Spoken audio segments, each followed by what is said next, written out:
Hey everybody, Don Anderson with the Cruise Store here, and we are delighted to have the Cruise and Travel Director of the flagship of Holland America Cruise Lines, the Rotterdam, and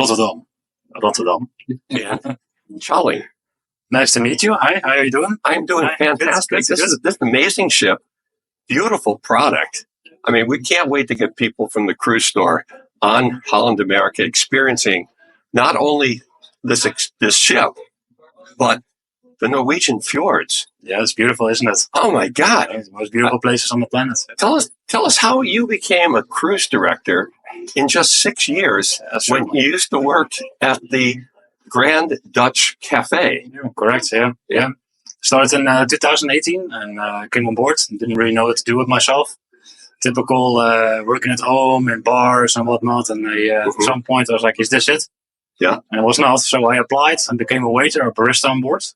And worked a lot. And I was very lucky to meet the right people at the right time. But also met people that were willing to train me. And they took a chance. And fast forward, I got picked up by entertainment. And they said, we want to have you here on the ships in our team. Yeah. So I started in 2019 as a digital workship host at Microsoft? Yeah, so like computer classes, helping our guests on board how to use all the computers. And the COVID story happened, the whole saga. And they said, well, you can apply to anything that you want if you still want to work with the company, right, afterwards. Right. So naturally, of course, I picked captain, but they said maybe a little bit...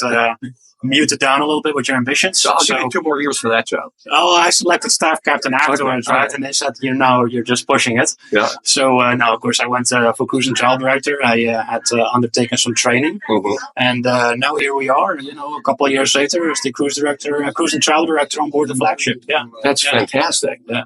I listened to your presentation, and I'll tell you, I've been on quite a few cruises, and many of them, these shore excursion pitches, you have to go like, wake up. Oh, yeah. Yours was fascinating. Thank you. You can tell a genuine love for Norway and the fjords. So what does your job entail? Not only being the cruise director, but travel director, doing presentations like this, but you're quite a busy guy. Yeah. It's a different formula than what you see on other ships, other companies. Like, I'm not sure how other companies do it exactly. But at some point we figured out, if you're the cruise director, the voice of the ship, you also need to be the knowledge of the ship, right? Yeah. And luck has it that I've spent 6 years now in Norway and Iceland, and every season we come back here. So a cruise and travel director is that you're on the stage with the shows, but you're also part of the travel, and that really helps guests get a good grasp of what is going on outside, right? Outside the ship. Like, you're not on a tour. Where do I go? How do I get to a museum? Where do the buses go, for example, right? Hop on, hop off buses, whatever it is.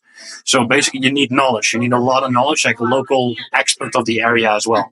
So that is what we try to do with the travel director part in it. Yeah. Well, and I guess one of the stops that we just came off of is your favorite stop. Yeah. Tell us about it. I feel it. Yeah, it's maybe a little bit of nostalgia in there. Okay. So when I started with the company, one of my first cruises was the Eifjord, and I mean, just exactly this cruise, by the way.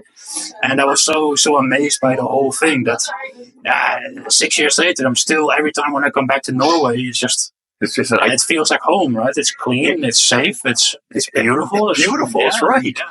I mean, so I don't know. It's that feeling. Sometimes you get when you visit the city, right? Yeah, you feel like connected to it. Yeah. Some cities you have it, and sometimes you don't. Yeah. And when I come to Norway, it's just every time it feels like, here I am. It's home sweet home. So I'm a little bit biased towards it. It shows. It's transparent. Now, you notice today I am wearing orange. Correct. And there's something about orange in a Holland America cruise. Do you have any? Not only this connection orange. Any tips you want to give first-timers going on a Holland America cruise? I have 2 tips. If you cruise with the Holland America, you come for the destination, right? Our ships are beautiful. We offer a lot of services on the inside of the ship. But we also like to take our guests to places where other cruise lines might not go to.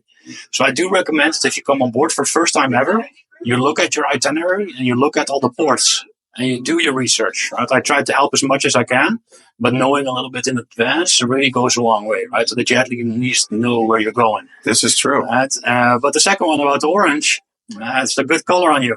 Well, it wouldn't get, my wife being 100% Irish, I may not get away wearing orange down in Dublin. Yeah. But here it fits right in. Yeah. It's connects to the Dutch in some way. Yeah. Orange is the national color of the Netherlands. Right? It's from our royal house, Oranje Nassau. Mm-hmm. So Oranje means orange. Okay. And so every time when there's something happening in the Netherlands, so like either championships or King's Day, Queen's Day, what we had in the past, all the Dutch people, we dress up in orange, and the crazier the better. Right. And what we try to do on board all American ships, we try to invite you a little bit to see what it would look like and feel like if you were in the Netherlands during one of those times. Nice. So I do recommend for our new cruisers, wear orange. Bring some orange with you. Some orange. It's the most beautiful color, by the way. Yeah, I will fight anyone for it. But yeah. Well, and speaking of travel, you travel in your free time. You love motorcycles. Yes, I do. Yeah. And a recent experience that you, like us, have a passion for history. Yeah.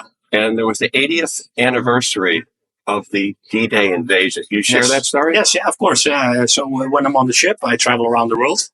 And when I'm at home, at least I try to travel to places where a ship cannot go to.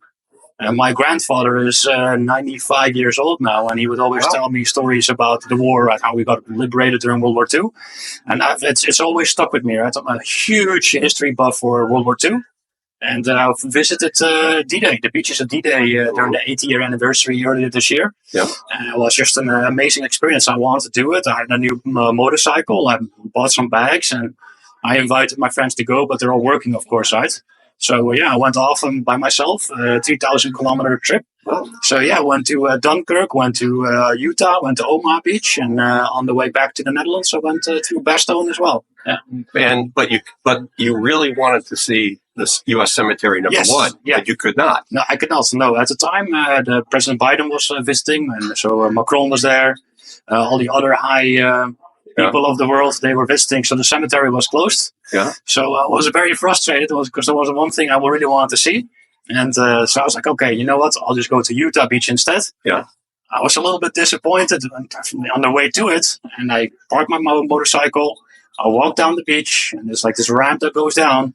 I stand on the sand, and I hear clapping, and I hear crying behind me. Wow. And there he comes, rolling down in a wheelchair, 104 years old veteran. Wow. And it was such a beautiful moment. And it was his first time coming back to the beaches. So my other biggest dream and accomplishment in my life is shaking the hand of a veteran. Wow. Who ran up the beaches. And I would not be here if he did not run up the beach, right? And it's very black and white. If they hadn't, we would not be here. Well, so we owe a lot to those men, and I think more than we could ever imagine. And I would not want to be one of them, the horrors that they've seen, but they've done it anyway. Oh, I'm sure you'll be back one day and see that cemetery. But that story is amazing. Yeah. So, could you tell our people, that you would love to welcome them on a future Holland America cruise? Let's say it in your native Dutch, if you could. Okay, so I'll do it in two parts, right? Okay. So for every future cruiser or new cruiser, there's one thing that you really need to remember. Is the best ships are the damn ships. Damn right. Yeah. But of course, you're welcome to join one of our ships very soon. I'll do it in Dutch as well. I can also do it in Frisian. U bent altijd welkom aan boord van de Holland America schepen. We zijn een mooie maatschappij met heel veel geschiedenis, goede crew, goed eten, goed drinken en mooie bestemmingen. So I would say, welcome on board. Welcome on board, everyone. Thank you. I appreciate it.